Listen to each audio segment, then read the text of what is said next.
اب وہ یزید جب تخت نشین ہوا تو حضرت امام حسین رضی اللہ تعالی عنہ کو ولید بن عتبہ نے بلا کر کہا کہ تم یزید کے لیے بیعت کر لو.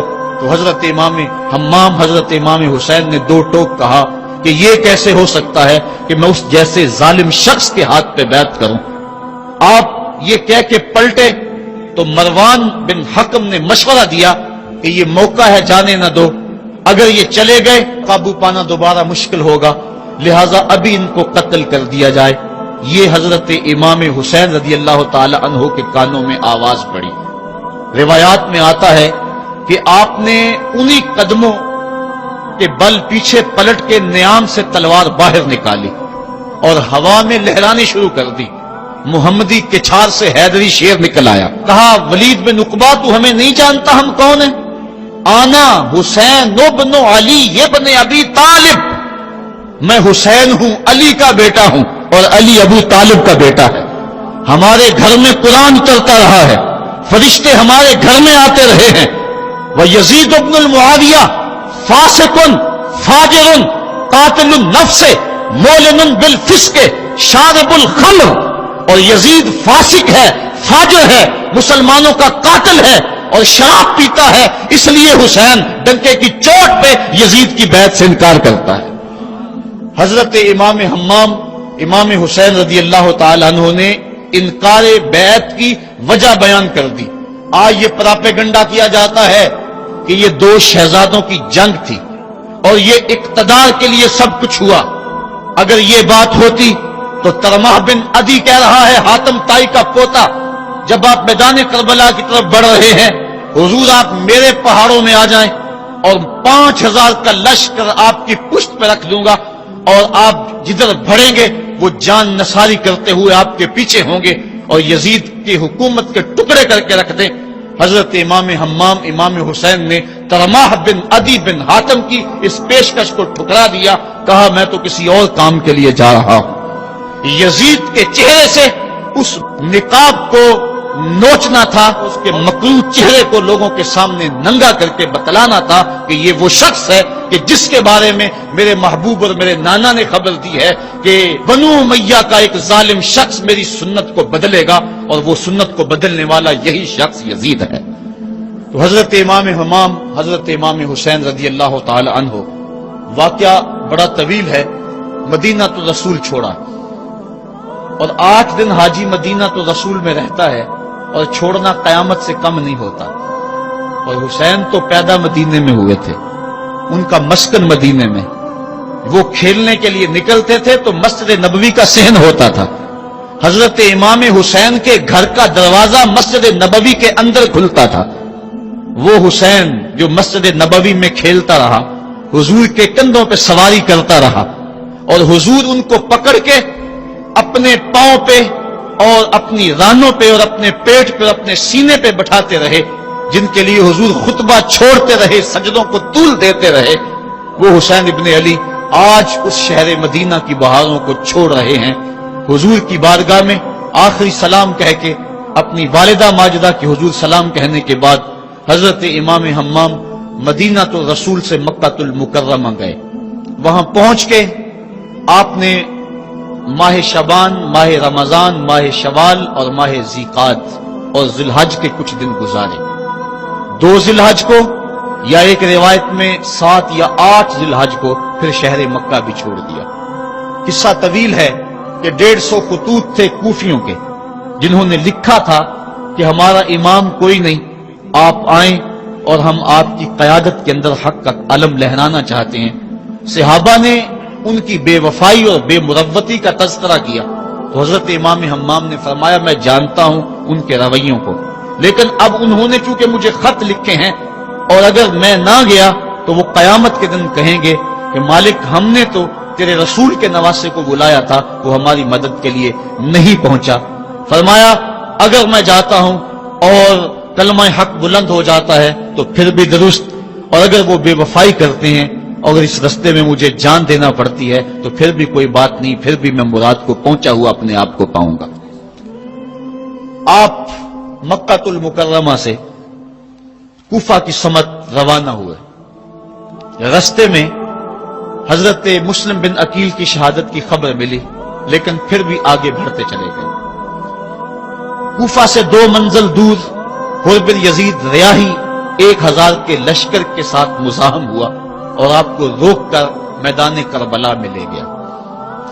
آپ نے کہا کہ میں یزید کی بیعت کسی صورت میں نہیں کروں گا، جس سے صرف حق ہی قبول ہو، یہی جس کا اصل اصول ہو، جو نہ جھک سکے جو نہ بک سکے، اسے کربلائیں ہی راس ہیں۔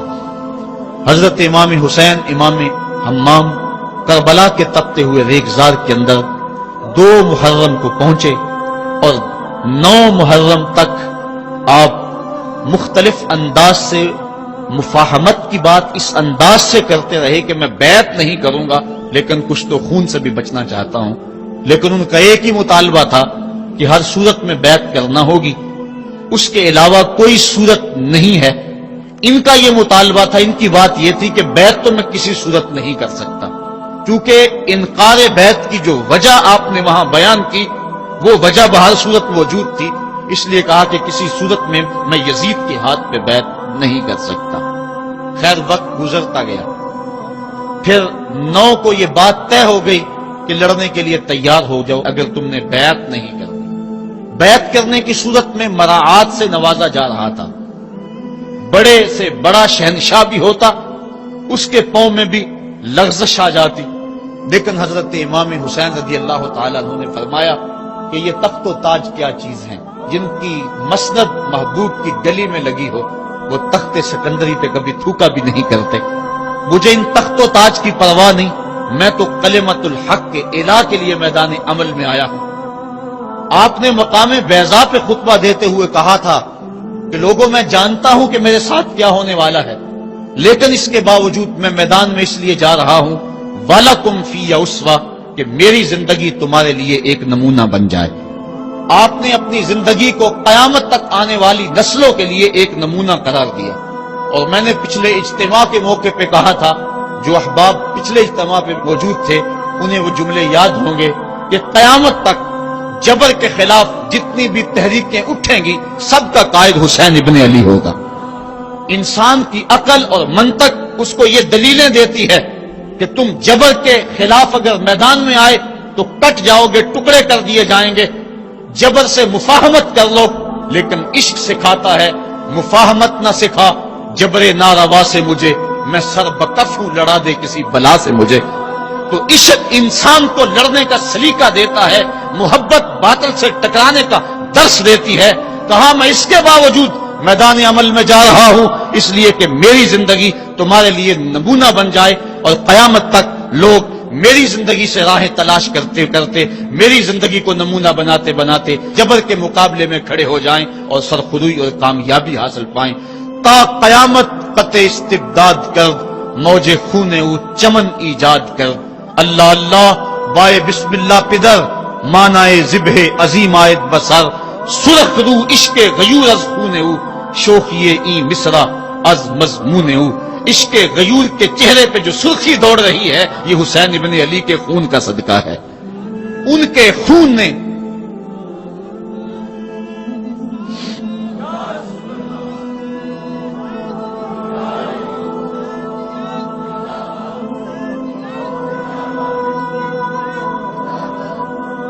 آپ نے 9 کی شب کو چراغ بجھا دیے، کہا یہ میری جان کے دشمن ہیں، تم اگر جانا چاہو تو جا سکتے ہو، میرے بعد تمہیں کوئی نہیں پوچھے گا۔ لیکن جانثاروں نے کہا یہ کیسے ہو سکتا ہے کہ آپ کا ساتھ چھوڑ کے چلے جائیں۔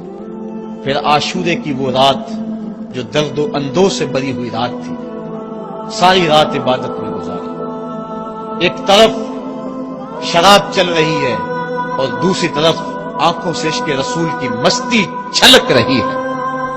تہجد کا وقت ہوا، نماز تہجد ادا کی، شہزادہ علی اکبر نے اذان پڑھی، اور کربلا کے ریگزار میں ان کی یہ آخری باجماعت نماز تھی۔ ریگستان کربلا کے ذرے گواہ ہو گئے ان کے سجدوں کے۔ آج کائنات کا وہ انوکھا باب رقم ہونے والا تھا کہ صدیاں جس پہ ناز کریں گی۔ فرشتوں نے کہا تھا مالک تو خلیفہ بنا رہا ہے انسان کو، یہ تو لڑائی کرے گا، سجدے تو ہم کرتے ہیں۔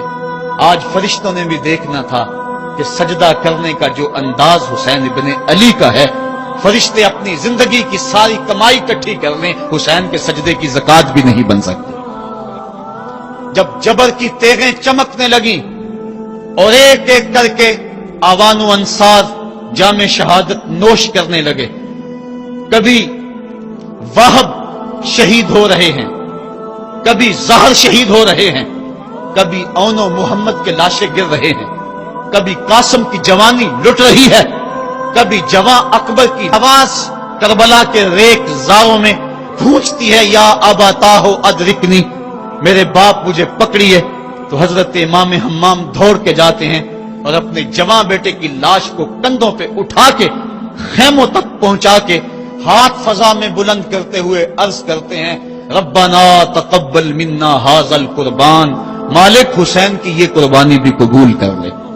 معصوم علی اصغر کو ہاتھوں میں لے کر جب سوئے فرات بڑھے اور دو شاخہ تیر ان کے حلق میں پیوست ہوا، چلو میں خون لے کر آسمان کی طرف اچھال کے کہتے تھے، مالک میری یہ کمائی تھی، یہ بھی تیرے راہ میں قربان کرتا ہوں، حسین کی یہ ننھی قربانی بھی قبول کر لے۔ اب آیان و انصار اور اہل بیت کی ایک ایک کلی کربلا کے اندر کٹ گئی، فاطمہ کا سارا چمن اجڑ گیا، مصطفیٰ کی آل میدان کربلا کے اندر کٹ گئی۔ اب امام حمام ہاتھ میں تلوار لیے میدان عمل میں آئے اور آپ نے جو آخری خطبہ دیا تاریخ کے اوراق میں موجود ہے، لوگوں میرا حسب و نسب پہچانو، میں کون ہوں، میں کون ہوں، مجھے پہچانو، جلدی نہ کرو، ناحق خون اپنے ذمے نہ لو، میں وہ ہوں جو رسول کریم کے کاندھوں پہ کھیلتا رہا ہوں اور مجھے حضور نے لوریاں دے دے کے پالا ہے، میں حضور کی زبان چوسا کرتا ہوں۔ اس وقت دنیا پر کسی نبی کی بیٹی کا بیٹا موجود نہیں، میرا حق پہنچانو۔ لیکن اشقیاء کے آنکھوں کے آگے اندھیرا تھا۔ عمر بن سعد جو رے کی حکومت کے لالچ میں سب کچھ کرنے کے لیے تیار تھا، وہ حضرت سعد بن نبی وقاص کا بیٹا ہے، اور یہ وہ صحابی ہے جن کے لیے حضور کہتے تھے فدا کا امی و ابی، اے سعد میرے ماں باپ تیرے اوپر قربان ہو۔ غزوہ احد کے موقع پہ حضور ان کے لیے کہہ رہے ہیں، لیکن آج وہی میدان میں نکلا ہوا ہے۔ حضرت امام حمام امام حسین رضی اللہ تعالیٰ عنہ پھر میدان عمل میں آئے، اور پھر دشمنان اہل بیت کے ساتھ جس جرت اور پامردی کے ساتھ آپ نے لڑائی کی، اور آپ کی تیغ براں جس طرح ان کے سر کاٹتی اور ان کا خون چاٹتی رہی، تاریخ کے اوراق میں وہ روشن باب موجود ہیں۔ آواز آ رہی تھی، یہ کون ذی وقار ہے، یہ کون شاہ سوار ہے، لباس ہے پھٹا ہوا، چھدا ہوا، کٹا ہوا، لخت لخت کٹا ہوا، پھر بھی ہے ڈٹا ہوا، یہ بال یقین حسین ہے، یہ نبی کا نور عین ہے۔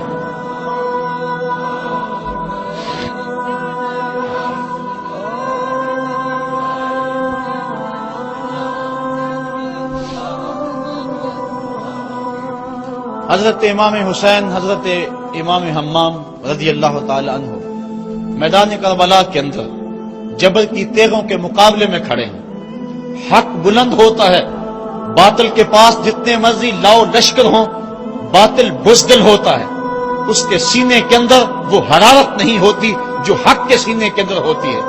ذرا غور تو کرو، 22,000 کا لشکر جرار ان کے مقابلے میں جو محتاط روایات کے مطابق، ورنہ 82 کی روایت بھی کتب تواریخ میں موجود ہے، بلا 72 افراد جو 3 دن سے بھوکے بھی اور پیاسے بھی ہیں، ان کے لیے 22,000 کا لشکر کیا معنی رکھتا ہے۔ لیکن باطل ہمیشہ بزدل ہوتا ہے، اگر حق میدان عمل میں کھڑا ہو جائے تو کائنات کی کوئی چیز اس کے سامنے نہیں ٹھہر سکتی۔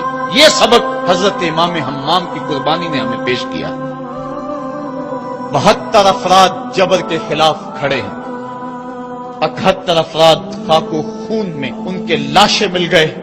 اب حضرت امام حسین رضی اللہ تعالیٰ عنہ میدان کربلا میں، آپ نے آخری جو خطبہ ارشاد کیا جس کے الفاظ میں نے آپ کے سامنے رکھے، لیکن انہوں نے ایک ہی بات کہی کہ آپ بیعت کریں یا میدان میں آ جائیں۔ آپ نے کہا کہ میں تو کسی صورت بیعت کرنے کو تیار نہیں۔ پھر میدان عمل میں آئے، ان کو کاٹتے رہے، پھر گھوڑے کو ایڑ لگائی اور فرات کی لہروں میں آئے، پانی کا چلو بھرا اور لشکر اشقیا کی طرف دیکھ کے کہا کہ تم نے میرے لیے پانی بند کیا، دیکھو آج حوض کوثر پہ بھی حسین کا قبضہ ہے، فرات کی لہروں پہ بھی حسین کا قبضہ ہے۔ لیکن آپ نے اس کے باوجود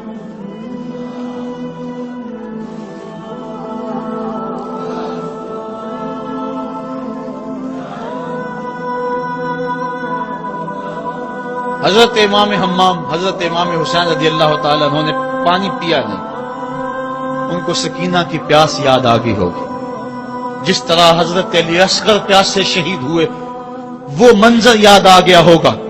اور دوسری بات یہ تھی، یہ امتحان تھا، اس لیے حضرت امام حمام نے پانی نہیں پیا، لیکن ان کو بتلانا مقصود تھا کہ اگر میں چاہوں تو یہ پانی پہ قبضہ کر سکتا ہوں، اور پھر یہ ساقی حوض کوثر کے نواسے ہیں، اگر یہ اشارہ کرتے تو کوثر کی نہریں چھلک کے کربلا کے میدان میں آ جاتی۔ لیکن امتحان دینا مقصود ہے۔ مصطفیٰ کریم کے ہاتھ بھی اٹھے ہوئے ہیں، اللہم آت الحسین صبرا و اجرا، اے اللہ میرے بیٹے حسین کو صبر بھی بخش دے، اجر بھی بخش دے۔ حضرت امام حمام رضی اللہ تعالیٰ عنہ جبر کے مقابلے میں ڈٹے ہوئے ہیں، آپ کی تیز برقاں ان کا خون چاٹتی رہی، پھر انہوں نے یک بارگی آپ کے اوپر حملہ کر دیا۔ حضرت امام حمام نے اس حالت کے اندر بھی اپنی زبان کو روکا اور زبان سے ہائے تک نہیں کی۔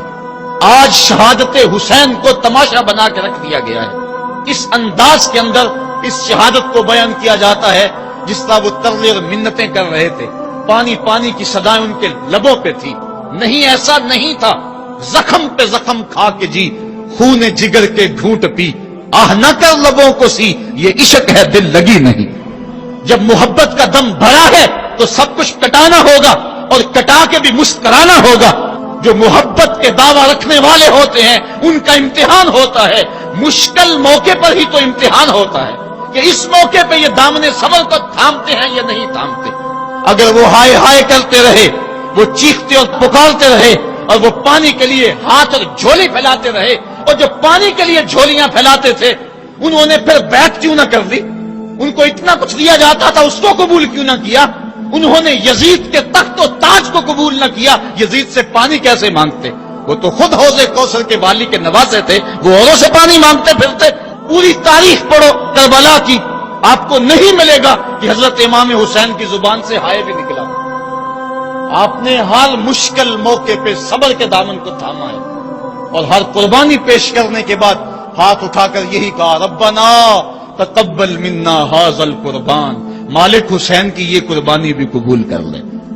اس کا یہ مطلب نہیں کہ یہ دکھ کم تھے، اس کا مطلب یہ نہیں کہ مظلومیت نہیں تھی، وہ مصیبتیں تو اتنی تھی کہ پتھر کا کلیجہ بھی شک ہو جائے، کائنات کا کلیجہ چاک چاک ہو جائے، لیکن اس کے باوجود چونکہ ان کے صبر کا امتحان تھا، اور جب آپ کے اوپر پیہم تیر برسنے لگے، محتاط روایات کے مطابق 33 زخم تلواروں کے آپ کے بدن پہ تھے، اور 34 گھاؤ نیزوں کے آپ کے جسم پہ تھے، بلکہ بہت سارے نیزوں کی انیاں ٹوٹ گئی تھی جسم میں۔ حضرت امام حسین رضی اللہ تعالیٰ عنہ کا جب پیراہن اتارا گیا اور اس کو جب دیکھا گیا تو 113 سوراخ اس میں تیروں کے تھے، اور گھوڑے کی زین سے جب فرش زمین پر گرے وہ تیر جسم میں اور پیوست ہو گئے۔ گھوڑے کی زین سے فرش زمین پر جب آنے لگے تو کافی عرصہ لگ گیا، چونکہ برچھیوں کی نوکوں پر آپ کتنی دیر تک معلّہ رہے۔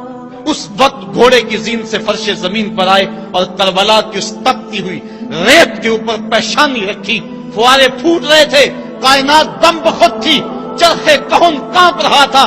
آج تک آسمان نے ایسا منظر نہیں دیکھا تھا، آج تک حوروں نے ایسا منظر نہیں دیکھا تھا، سورج بھی منہ چھپا رہا تھا عاشورے کے دن، یہ منظر اس سے بھی نہیں دیکھا جا رہا تھا۔ ریت کربلا کی کپ کپا رہی تھی، دشمنوں کے نرغے میں مصطفیٰ کا نواسا 3 دن کا پیاسا تیروں اور نیزوں کی برسات کے اندر نے پیشانی سجدے میں رکھ دی، اور آخری کلمات یہ تھے، اللہم رضن بقضائک وصبرا علی بلائک تسلیما لامرک سبحان ربی العالی۔ مالک، جو دکھ آئے، اذیتیں آئیں، مصیبتیں پہنچی، امتحان آیا، حسین اس پہ راضی ہو گیا۔ تیرے امر کو تسلیم کر لیا، تیری رضا پہ راضی ہوا، سب کچھ قربان کرنے کے بعد مالک حسین تیری تقدیر پہ راضی ہے، مالک تو بھی بتا تو بھی حسین پہ راضی ہوا ہے یا کہ نہیں ہوا ہے؟ تو حضرت امام حمام کا سر اس وقت تن انور سے جدا کر لیا گیا جب آپ سجدے کے اندر جھکے ہوئے تھے، سجدے میں سر جھکا ہوا تھا کہ دست قاتل نے جدا کر دیا۔ ایک شخص حرم کعبہ کے حج کے لیے آ رہا تھا، لبیک اللہم لبیک کی صدائیں اس کے لبوں پہ تھی کہ اس کی شہادت ہو گئی، وہ فوت ہو گیا۔ آقا کریم کو خبر دی گئی، حضور فرمایا کل جب قیامت کا دن ہوگا تو جب یہ اٹھے گا تو جس حالت میں فوت ہوا اس حالت میں اٹھے گا، اس کے لبوں پہ لبیک کی صدائیں ہوں گی۔ حسین ابن علی کا جب سر کٹا اور جب جسم سے تن انور سے ان کا سر انور جدا ہوا، اس وقت سر سجدے میں رکھا ہوا تھا۔ بندہ جس حال میں جاتا ہے قیامت کے دن اس طرح اٹھایا جاتا ہے۔ باقی لوگ قبروں میں اور انداز میں اٹھیں گے، حسین جب قبر سے اٹھے گا سر سجدے میں رکھا ہوا ہوگا۔ قیامت تک حسین نماز میں ہے، قیامت تک حسین نماز میں ہے، قیامت تک حسین سجدے میں ہے، قیامت تک حسین کا سر اللہ کے حضور جھکا ہوا ہے اور وقت کے یزیدوں کو للکار رہا ہے۔ وقت کے یزیدوں، تم اپنے اپنے دور میں پر پرزے نکالتے رہو گے، لیکن حسین کا سر اور حسین کے ماننے والوں کا سر کبھی بھی تمہارے سامنے نہیں جھکے گا۔ حسین کا سر کل بھی خدا کے سامنے خم تھا اور آج بھی خدا کے سامنے ہی سر خم ہے۔ تو حضرت امام حسین رضی اللہ تعالیٰ عنہ کا سر اس وقت کاٹا گیا۔ پھر